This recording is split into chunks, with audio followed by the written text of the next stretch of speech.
tout cas, pour être vrai, la RDC actuellement, nous pouvons dire qu'elle est malade. Rien ne marche jusque-là. Une année après les élections, nous avons vu les institutions qui ont pris beaucoup de temps pour leur mise en place. Le gouvernement actuel n'a fait actuellement que quelques 5 ou 4 mois depuis qu'il est là. Sur le plan économique, aucune avancée significative parce que les produits de première nécessité ont revu les prix à la hausse. Nous voyons le carburant peut-être qui a connu une légère diminution. On voit tout ce qui est social, l'énergie, de l'eau, ça ne va pas. Les embouteillages, j'ai fait aujourd'hui 3 heures des embouteillages depuis Saint-Luc jusqu'à Kitambo Magasin. Les routes impraticables. Je pense que sur le plan social, jusque-là, le gouvernement souminois a encore beaucoup à faire. On ne peut pas dire qu'il n'a rien fait. Il a déjà fait quelque chose, mais il reste beaucoup à faire. Sur le plan sécuritaire, nous avons toujours les M23 qui continuent à nous poignarder dans les dos. Quelques 3 jours passés, ils se sont emparés de plus de 3-4 villages dans les territoires de Lubero. Et nous ne faisons que des jérémiades, alors que nous sommes un pays indépendant, un pays capable de dissuader, de contraindre l'ennemi, mais on s'attend toujours à des négociations, on s'attend toujours à Luanda, on s'attend toujours à Nairobi. Nous voulons à ce que le chef de l'État, soit il déclare officiellement la guerre, qu'on sache que nous sommes dans la guerre, soit qu'il négocie avec ceux qui nous assaillent et que la population, nos paisibles citoyens puissent recouvrer la paix. Parce qu'à Goma, madame, je vous dis, la population souffre, les gens passent des nuits à la belle étoile, n'ayant rien à manger, à boire, les enfants n'étudient plus. Et donc, sur le plan sécuritaire, nous pouvons dire que jusque-là, ça ne va pas. Nous suggérons au président de la République l'année 2025, soit on prend les armes, soit on négocie et que la paix revienne une fois pour toutes. Bon, je pense que ce changement qui est intervenu il y a quelques jours, c'est le 3e ou 4e. Pour dire que je ne pense pas que changer les responsables dans les commandements de l'armée, c'est ça la solution. Non, ce n'est pas ça la solution. La solution est ailleurs. La solution est que on puisse attaquer ces gens-là. Qu'on puisse les attaquer. Parce qu'on a une armée qui est dissuasive. Une armée qui a défait les M23 en 2013.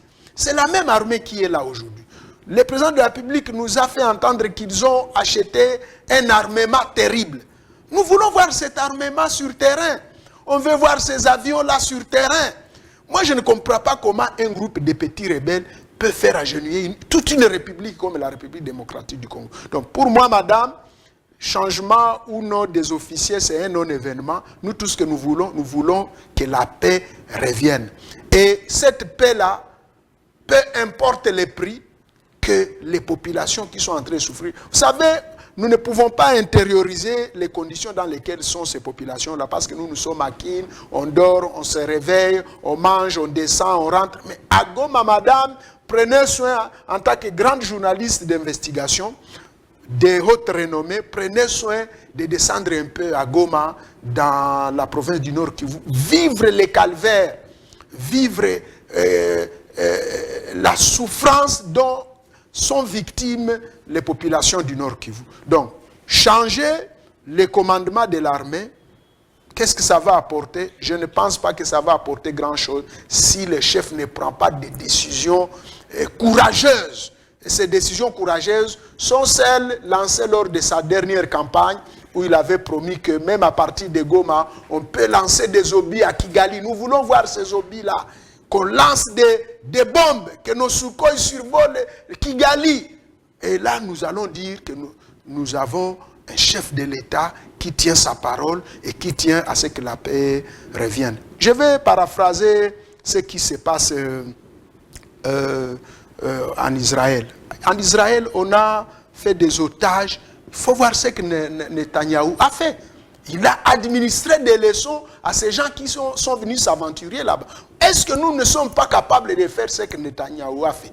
Donc, nous voulons à ce que le chef de l'État prenne des décisions qui s'imposent pour défaire les M23. Si ces décisions-là ne seront pas prises, qu'on accepte de négocier avec ces gens, qu'on les entende, qu'on entende leur cahier de charges, qu'est-ce qu'ils veulent, à quoi ils veulent aboutir. Et moi, je pense que ça peut peut-être soulager ces paisibles citoyens. Vous aviez dit, sur le plan économique, j'ai parlé, sécuritaire, sur le plan politique, madame, en tout cas, les gouvernements souminois pataugent jusque-là, parce que des signaux forts, on ne les voit pas encore. On nous a promis que les prix des denrées de première nécessité vont être revus à la baisse. Depuis qu'ils ont dit, madame, en tout cas, sur les marchés, pratiquement, il n'y a rien qui s'est fait. Et donc, nous attendons peut-être dans ces 2 jours avant les fêtes, les prix vont être revus à la baisse. Sinon, jusque-là, c'est encore coup, madame. À la population congolaise, nous leur demandons de continuer à faire confiance à notre numéro 1 de la République, Fachi Béton.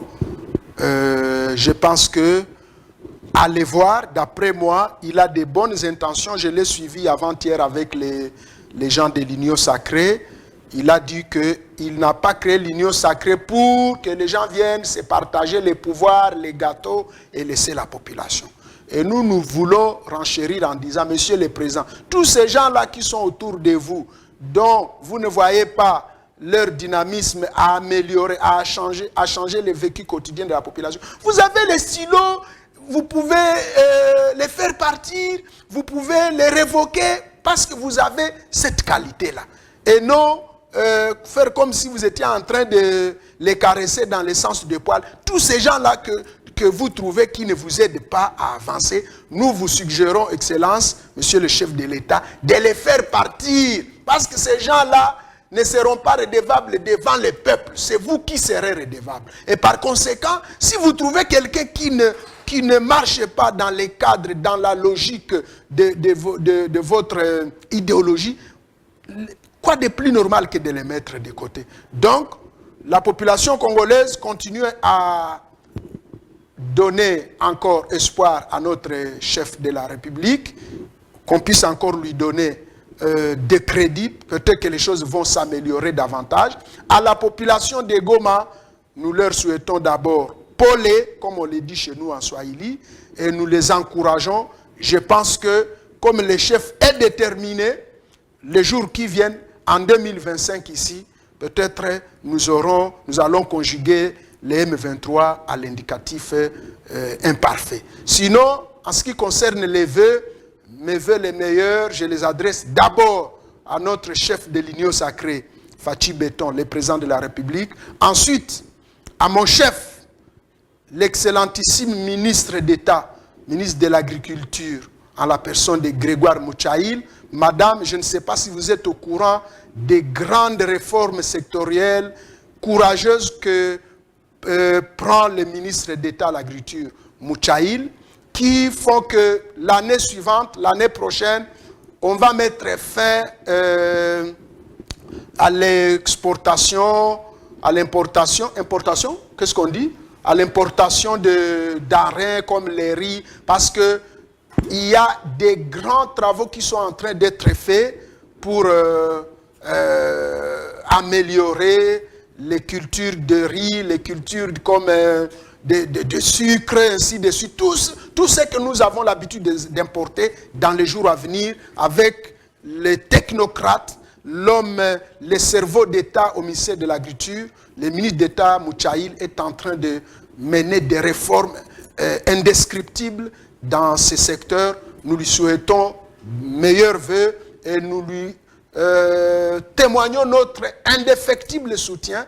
Et enfin, mes vœux les meilleurs s'adressent à vous, les grands journalistes, les éminents journalistes de Congo Belge, l'une des plus grandes chaînes de notre pays. Et aussi, j'adresse mes voeux à ma tendre épouse et à mes enfants et à toute ma famille. Je vous remercie.